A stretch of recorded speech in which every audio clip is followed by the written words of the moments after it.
Ake ngiphinde ngibingelele njalo ngalona lolo suku lwanamhlanje. Manje sizokhuluma ngempilo. Kunezinto ezisihluphayo empilweni zethu, ikakhulu uma ngabe sibone ukuthi hhayi siyaphumelela ekuphileni kwethu.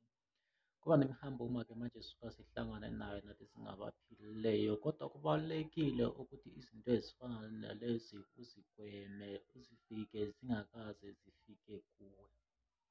Ngizokhuluma nawe muntu othi uhlushwa yisitha ngemihla nangamalanga, kodwa uyazama.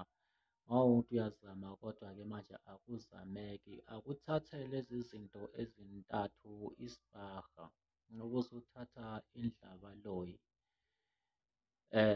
ubusuyathatha-ke nomayime. Phela kubalulekile ukuthi uma ngabe ukadla nawe, kodwa kube nezinto ezibuya zigweme lezi zinto ababuya besijikisa futhi kuwe, ngokuba isitha asimi nalapho uma ngabe uyasifika, kodwa siyazama ngazo zonke indlela.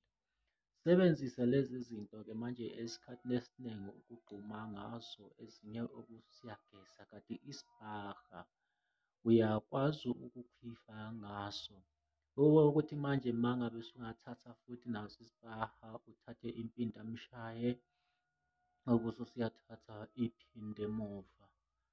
Ubusuyathatha nemoto esikubiza ngokuthi ispinga. Leyo mithi-ke manje ubusuyayihlanganisa. Uhlale isikhathi esiningi ugeza ngayo, uhlale isikhathi esiningi ufutha ngayo. Nalapho uma uhamba uyakwazi ukuthatha inyathelo ulifake esicahlweni sakho, okwenzela ukuthi nalapho uma ufika endaweni yangakini noma uthola izinto sebezithelile phansi, uyakwazi-ke manje lelo nyathelo ukuthi malisesicahlweni sakho uvikeleke ngokubona umuthi wabathakathi uyakhathala.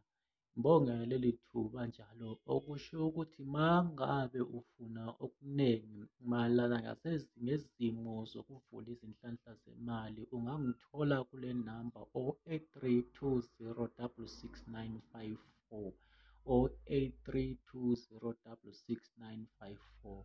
UDlozikhulu lokhu manje okhulumayo. Ungangithinta mayelana ngokuningi uma ngabe ufuna usizo. Sithi philani-ke niphile negama leNkosi, nangamadlozi akwenu alikhokhelele. Ungakhohlwa-ke manje ukuphahla, ungakhohlwa ukuthandaza.